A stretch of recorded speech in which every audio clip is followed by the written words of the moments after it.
washed away in the waves of His mercy, as deep cries out to deep. We sing, come Lord Jesus, come. Come Lord Jesus, come. All who are thirsty and all who are weak, come to the fountain. Dip your heart in the stream of life. Let the pain and the sorrow be washed away in the waves of His mercy, as deep cries out to deep. And we sing, Holy Spirit, come. Holy Spirit, come. Come, Lord Jesus, come. Come, Lord Jesus, come. As deep cries out to deep, deep cries out to deep, as deep cries out to deep. Come, Lord Jesus, come. Come, Lord Jesus, come. Come, Lord Jesus, come. Come, Lord Jesus, come.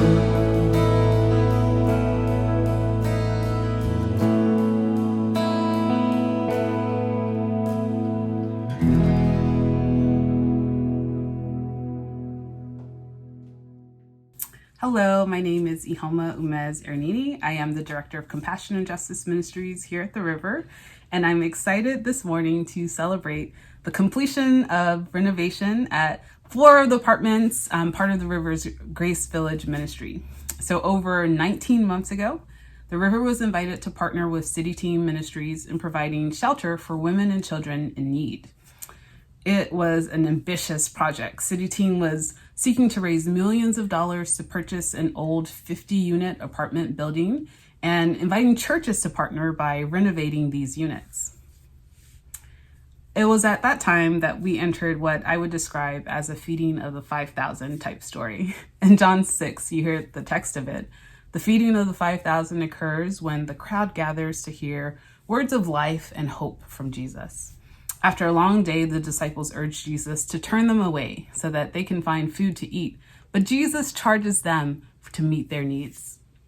Incredulous and doubtful, nonetheless, Andrew, one of the disciples, finds a child with 2 fish and 5 loaves of bread, and it is offered, wondering, how far will it go among so many needs?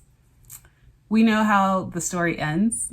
Jesus takes that little, blesses it, multiplies it, and it ends up being more than sufficient for the needs of everyone. They even gathered 12 basketfuls at the end.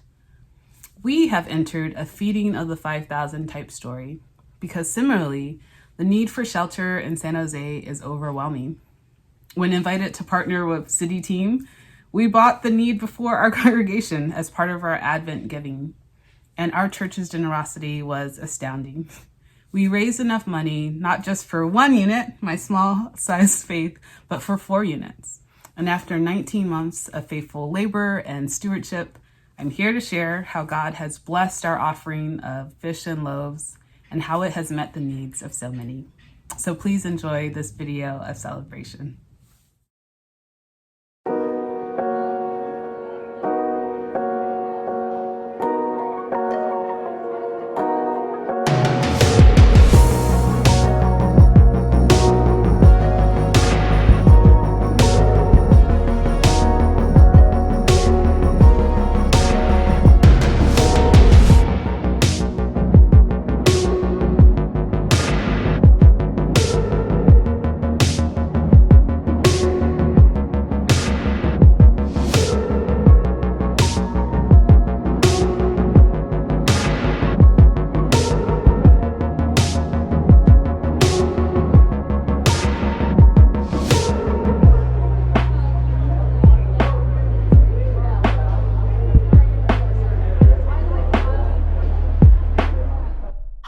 I'm excited for this project because I think not only will it help to have it be a nice place for people to live and not just kind of the bare minimum, but I also think it will help to revitalize this neighborhood of downtown San Jose, which needs some hope and needs some good things happening in it. So we're excited for it, and I'm excited to think of all of the families that will live here.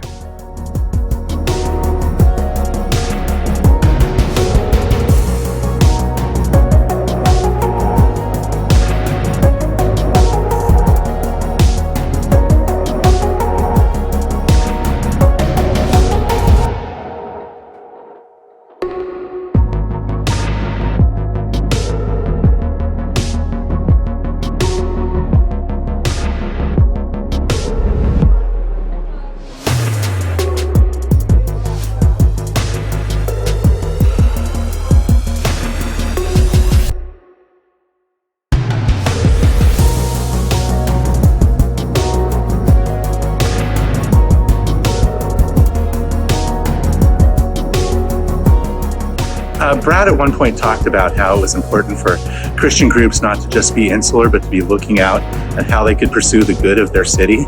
And to me, this is the perfect example of a way to do that, to go out. It's a little bit of cross-cultural stuff, but it's also just in our area and in our city and with our spare time, is figure out how we can do something that pursues the good of the city. This is great. City Team is one of those groups that I've admired for a long time, and I'm really happy to help and support them.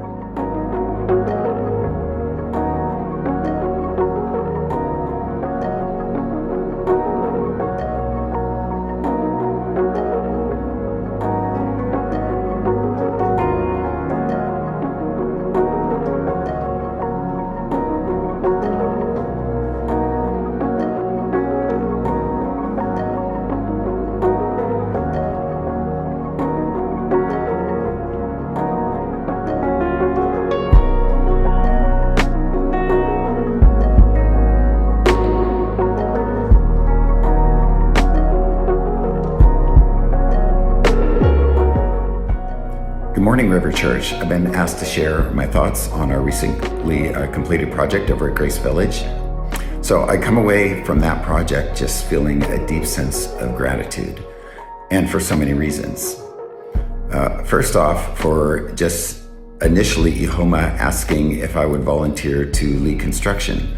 Of course I said yes, because it is such an awesome, worthwhile project, and it ties in with the skills that I have. So it was never a question whether I would say yes or not. I do remember though thinking, oh, I guess I'll have to give up my Saturday morning pickleball for a few weeks, or possibly, a couple of months. Little did I know that this project would actually span 19 months.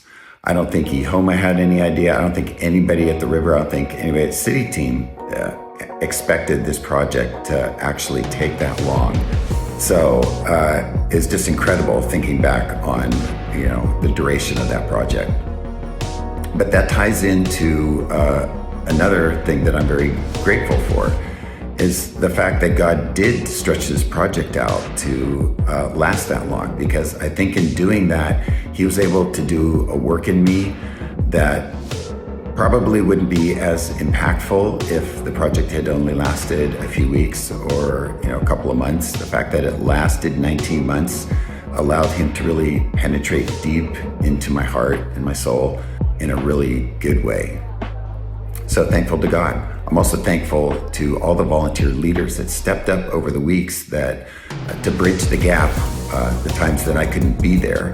They really helped keep the project moving along so that it wouldn't stagnate and keep the momentum going. So many reasons to be grateful for this project. And I think it'll go down as a core memory for me that will last the rest of my life.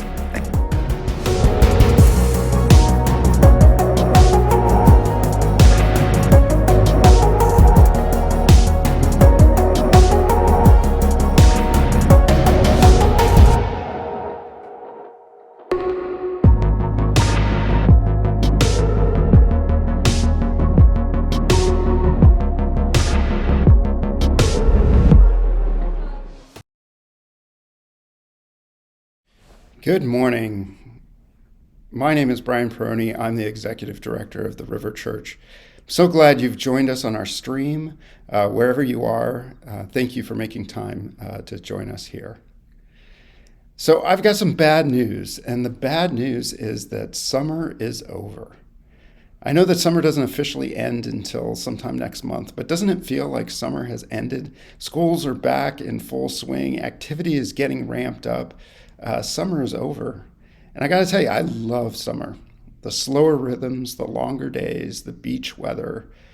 I love everything about summer.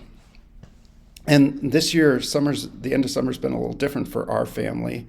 The first thing that happened is a couple weeks ago, we went down to Southern California to visit my parents. We do an annual trip at the end of the summer. And whenever we go to Southern California, I make a beeline for the beach because I love the beach. I love the ocean. I love the feel of sand between my toes. And the last day we were there, I was walking along the beach and I got a little sad, a little verklempt, thinking this is the end of summer. This is the last chance I'm going to have an opportunity to do this. And so that was a mini sad, mini verklempt moment. A bigger moment came the next week, last week, when we dropped my son Wesley off at Berkeley for his first year of college. Go Bears. I must say that comes a little unnaturally to say that, having been trained for years at the school across the bay to have disdain and dislike in my heart for all things Bear. But I'm learning to grow and have a big enough heart to embrace the Bears as well, so go Bears. You know, Berkeley's classes have just gotten started, and I recently saw some pictures of what they call Calpalooza, which is kind of the opening fair where all the clubs and different opportunities come out that you can participate in while you're a student at Berkeley. There's over 1,000 clubs. And it was very interesting to me because so many of these are great opportunities, great things to get involved in. And there's a few questionable ones, but most of them are really good. And I thought, how could you possibly choose between all these different options? And really, fall feels a little bit like that to me. It feels a little bit like there's so many great things that I could get involved in. A few questionable ones, but there's so many great things. And how can I think about fall and what's ahead?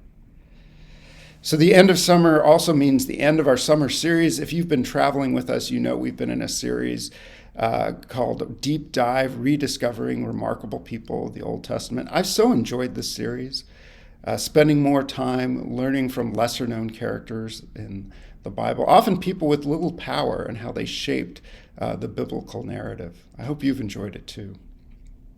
So this morning we're going to look at a passage from 2 Kings chapter 5, verses 1 through 15. Some context before we jump in.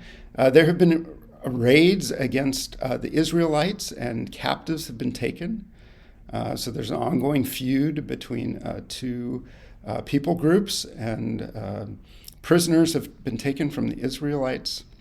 And we are introduced pretty quickly in the passage to a young girl who has been taken captive. She's been taken from her family, from her homeland, and she's living as a servant in a foreign land. She's a prisoner of war.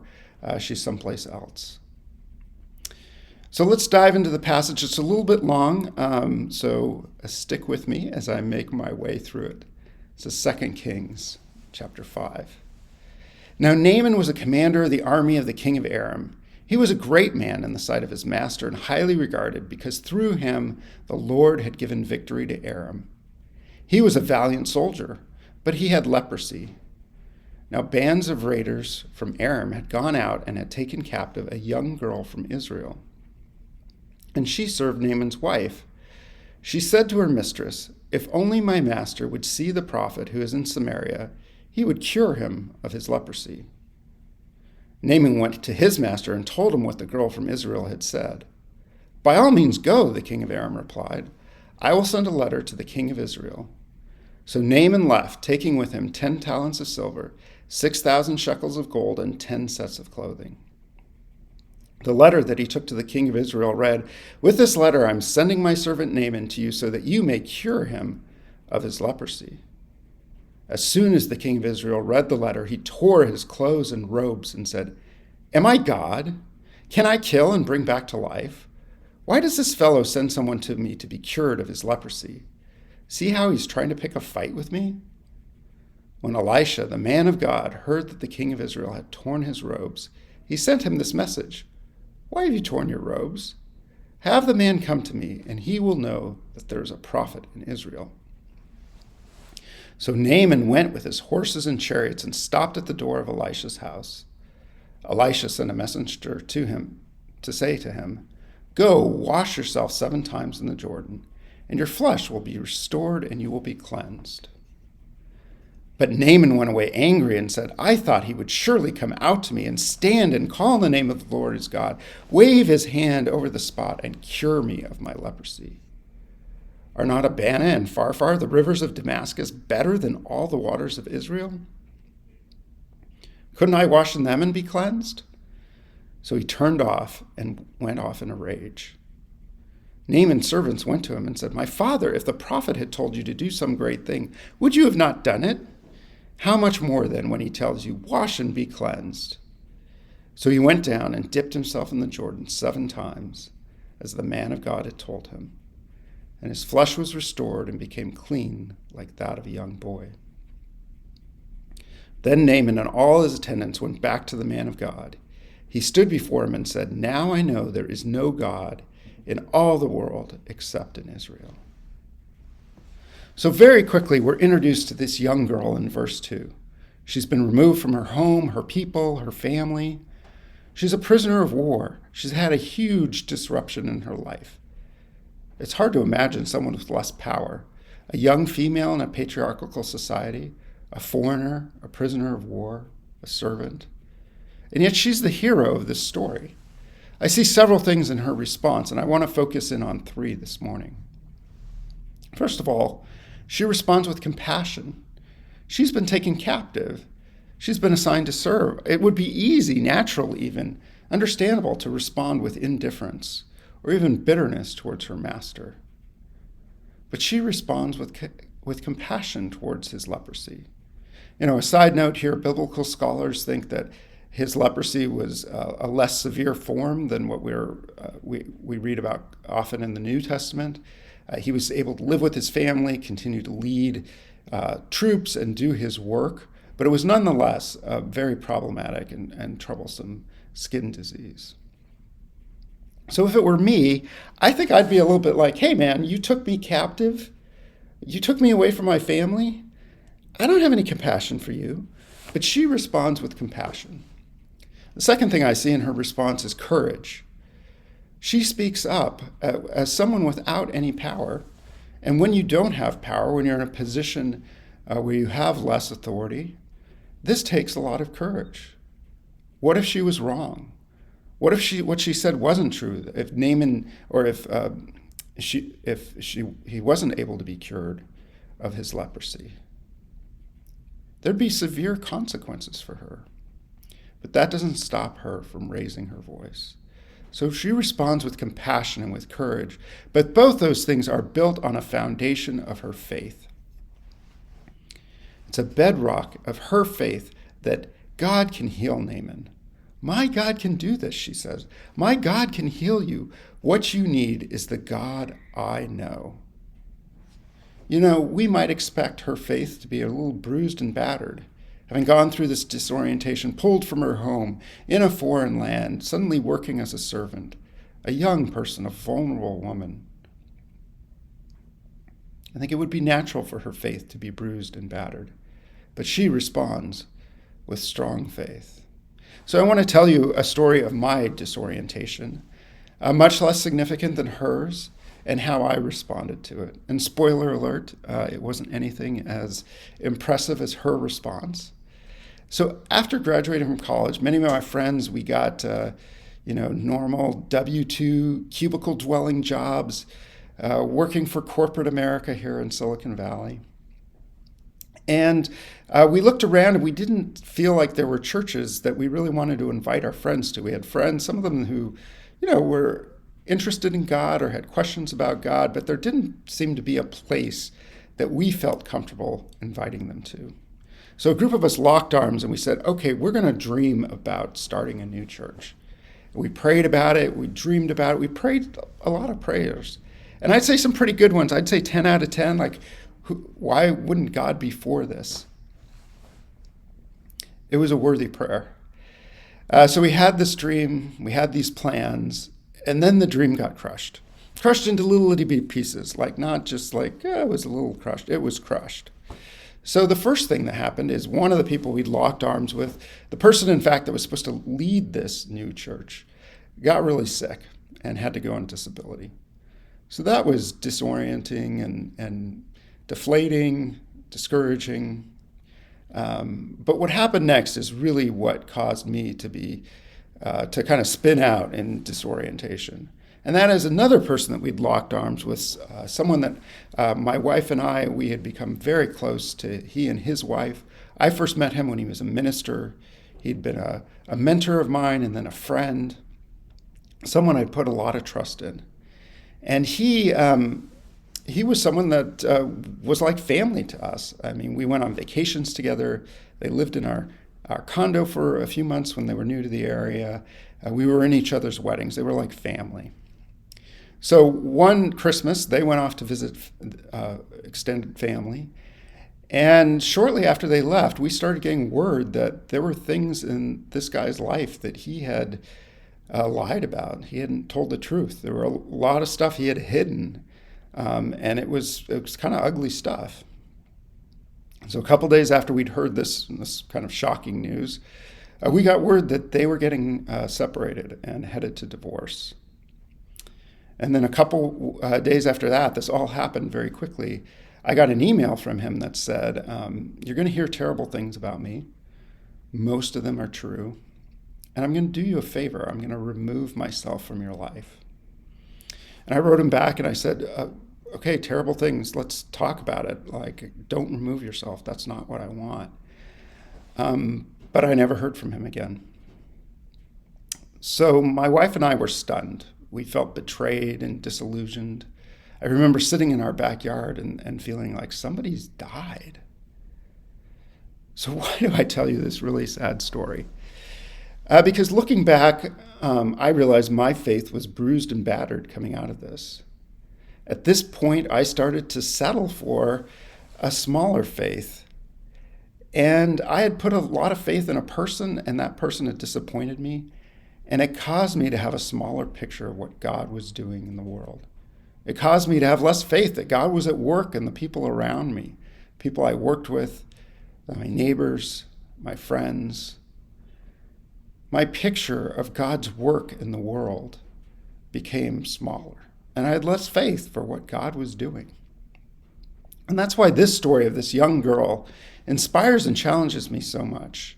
She went through a much bigger disruption, a much bigger disorientation, but she retains compassion, she retains courage, and she retains faith that God will do great things.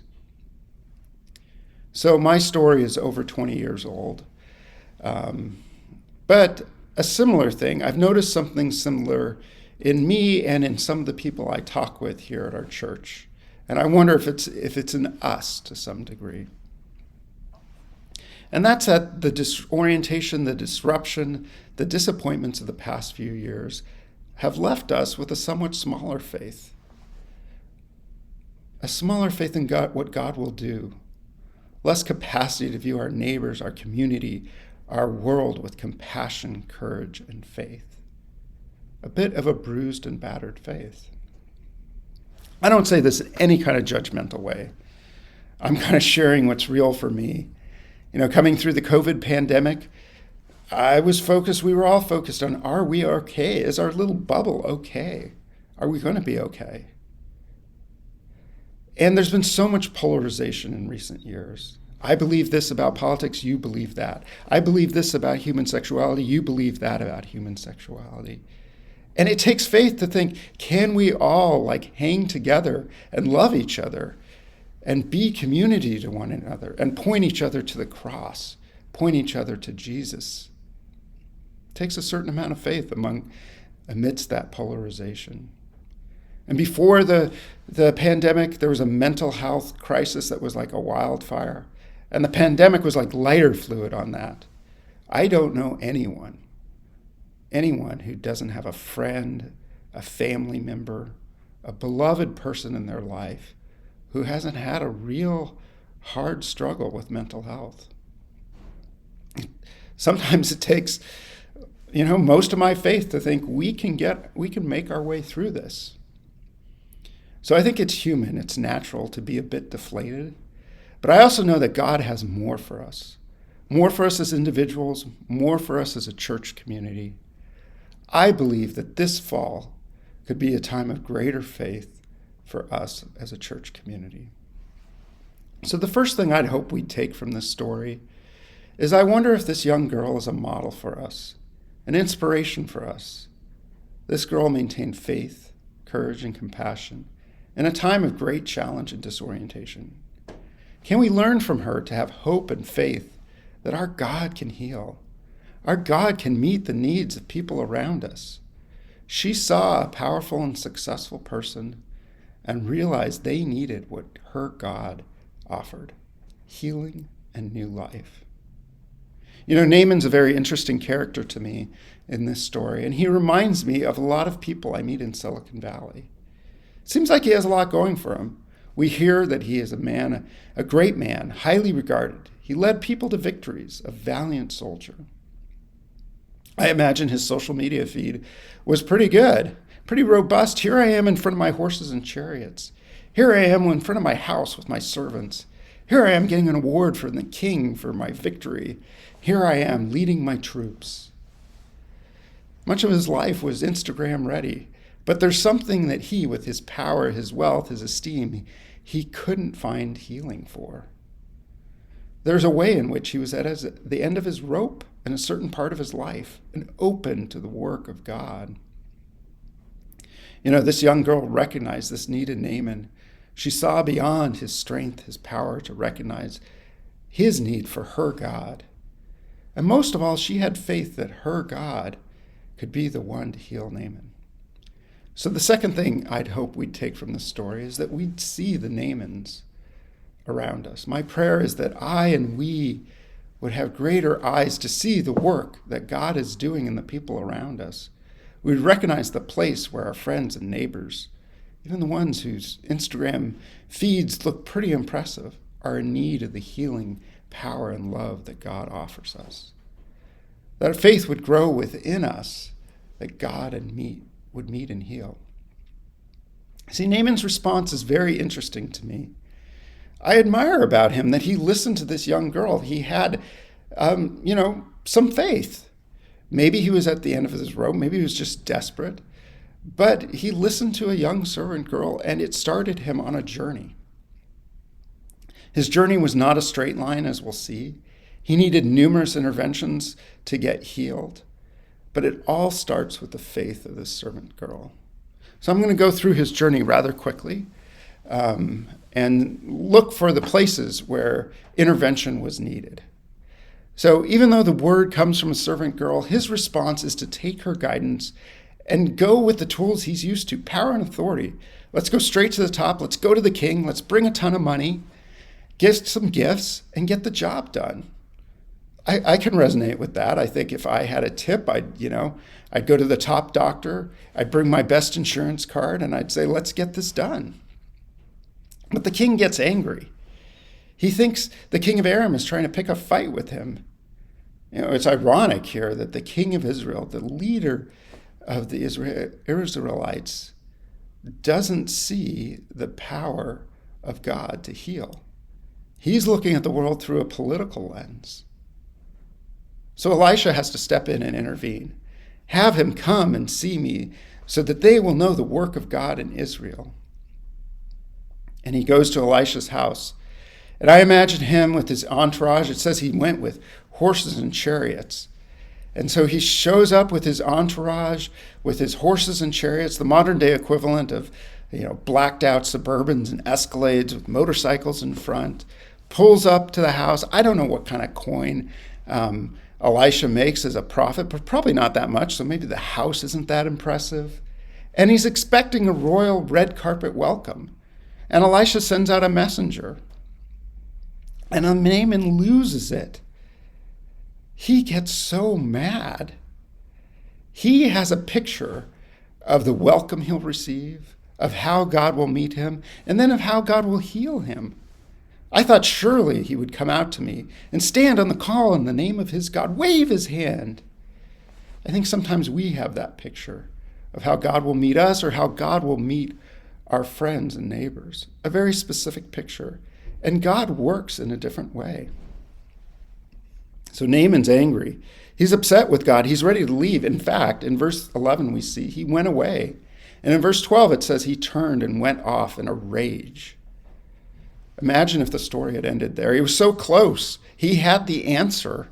But his picture of how God was going to meet him was keeping him from engaging in that answer and engaging in his healing.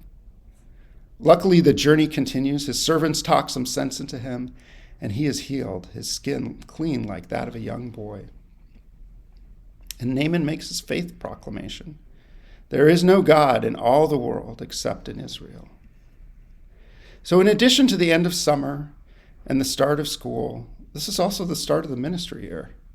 As we start our ministry year, I hope we take a couple things away from this story. First, that we need to nurture and grow a faith like the young servant girl. And second, that we would have eyes to see the Naamans around us, folks that look like things are going well, but who have an openness to God's work in their life and who have a need for God's work in their life. So maybe you're convinced she's an inspiration. Maybe you feel like, yeah, my faith is a little bruised and battered. So what? Now what? We'll start with prayer. Prayer to God, prayer with your small group, with your household, with your friends, people that you pray with. Take some time to pray, to ask God to give you this perspective, this faith. And sometimes a specific prayer is helpful. This prayer has been helpful to me. I do believe. Help me overcome my unbelief. I do believe. Help me overcome my unbelief. This comes from the Gospel of Mark. There's a dad with a very sick boy, and he's asked for prayer, and the disciples have prayed, and nothing is happening. And he gets to Jesus, and Jesus says, "What's going on here?" And the dad says, "If you can do something, have mercy on me and heal my boy." And Jesus says, "If? Don't you have faith? You come to me and you say, if?" And the dad's, "Don't you have faith?" The dad says, "I do believe. Help my unbelief." I used to be kind of judgy towards this dad. I used to think like, come on, guy, you're in front of Jesus. Your son's ill. Like, all he's asking you to do is have faith. But I resonate more and more with his prayer, having been bruised and battered at different times. I do believe. Help me overcome my unbelief. Do I believe that there are people in my life who God is at work in, who are open to hearing that God wants to touch them, to heal them, to love them, that God wants them as one of his people? I do believe. Help the places. Help me overcome my unbelief.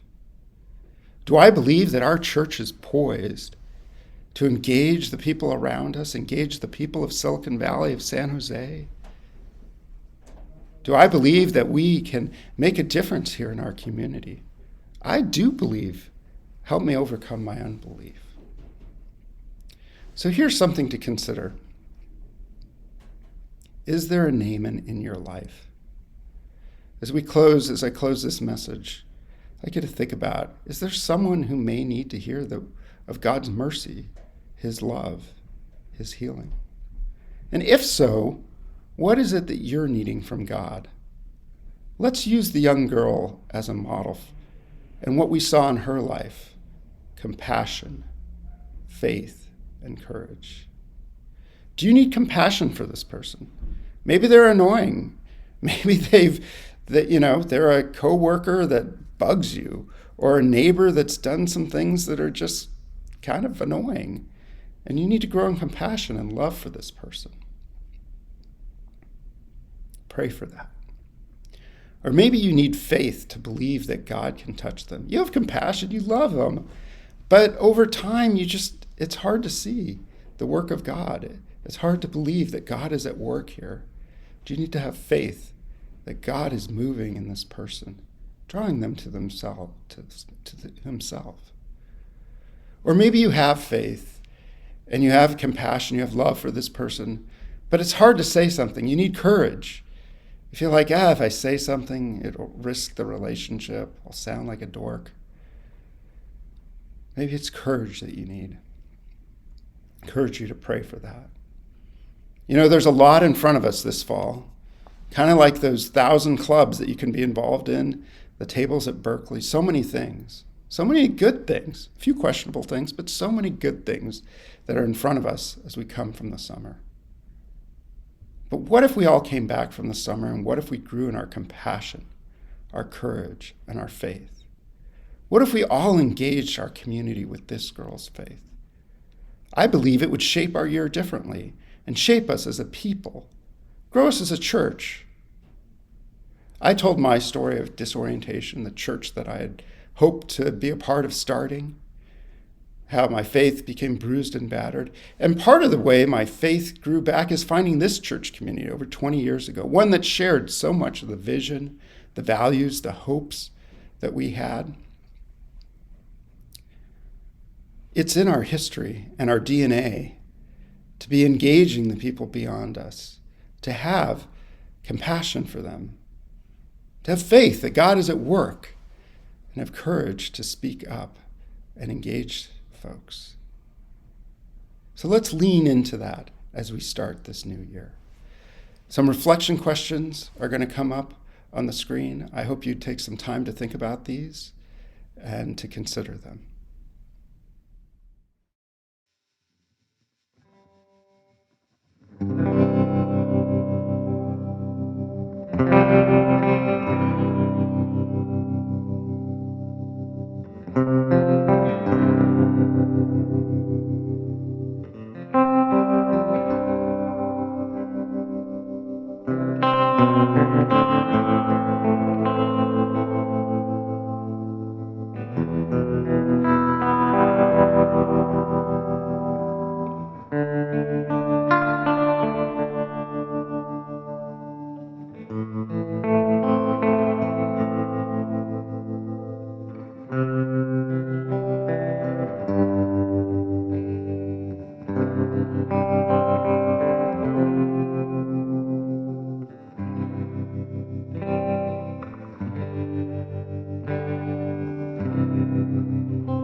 God of creation, there at the start, before the beginning of time.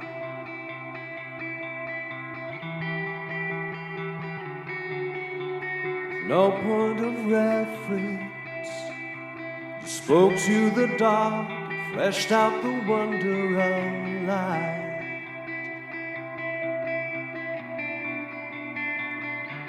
And as you speak, 100 billion galaxies are born in the vapor of your breath. Planets fall. If the stars were meant to worship, so will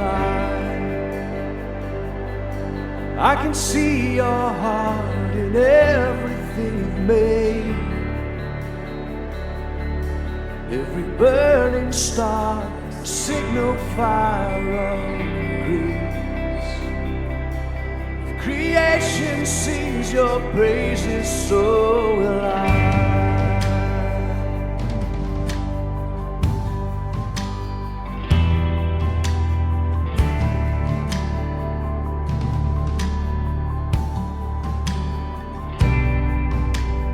God of your promise, don't speak in vain, but syllable empty, oh.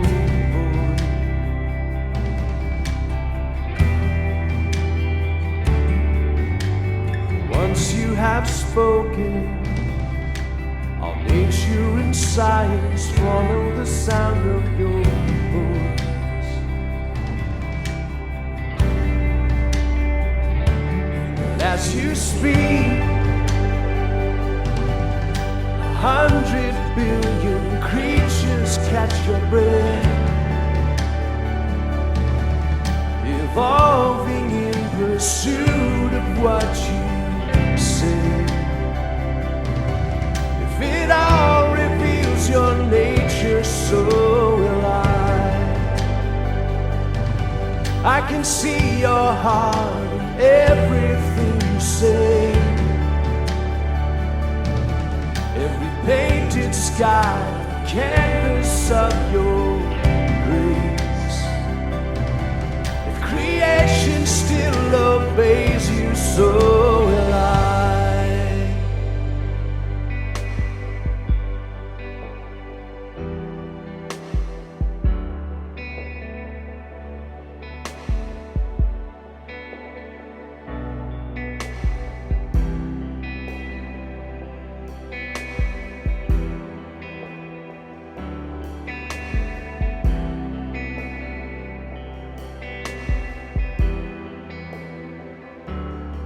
If the stars were meant to worship, so will I.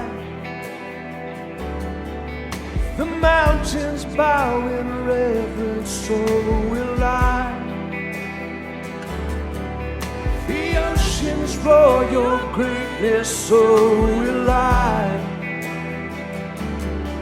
For if everything exists to lift you high, so will I.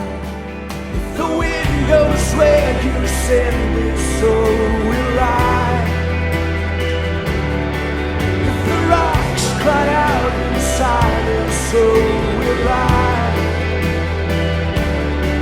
If the sun of all our praises still falls shy, then we'll sing again 100 billion times.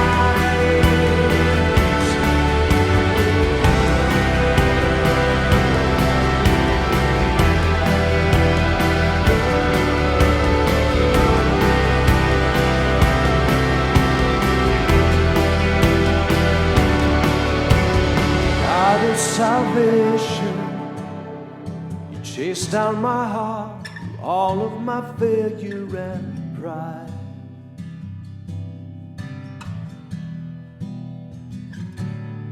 On a hill you created, the light of the world, abandoned in darkness to die.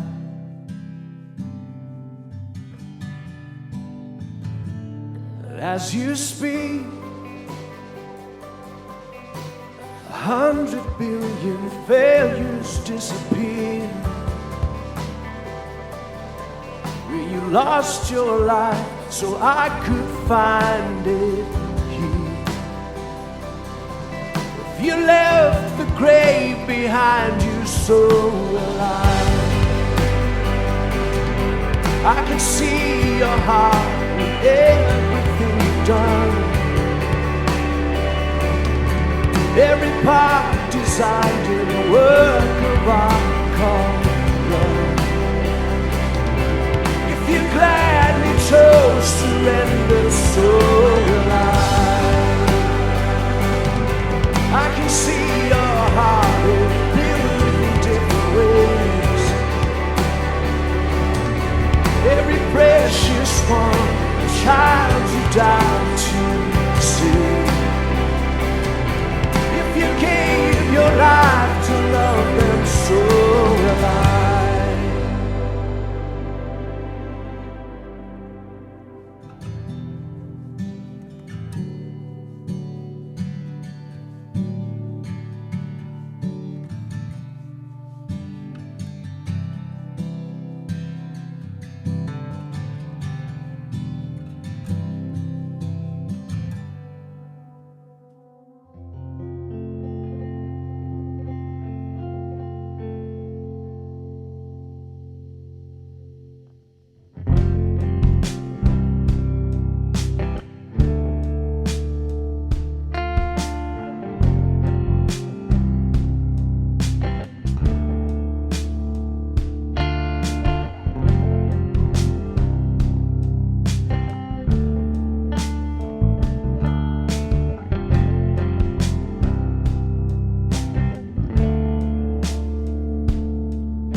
To the silence of my heart, speak to the silence of my heart, speak to the silence of my heart, speak to the silence of my heart, and I will wait for you. I will wait for you. I will wait for you to come. And I will wait for you. I will wait for you. Yes, I will wait for you to come.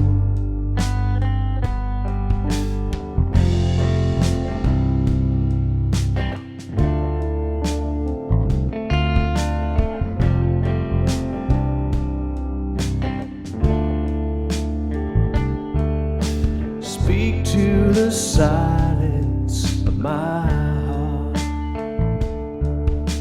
Speak to the silence of my heart. Speak to the silence of my heart. Speak to the silence of my heart. And I will wait for you. I will wait for you. I will wait for you to come. Yes, I will wait for you. I will wait for you. Yes, I will wait for you to come. Lord, won't you come? Lord, won't you come? Lord, won't you come? Lord, won't you come? Lord, won't you come? Lord, won't you come? Lord, won't you come? Lord, won't you come? Lord, won't you come? Lord, won't you come? Lord, won't you come? Lord, won't you come? And I will wait for you. I will wait. I will wait for you.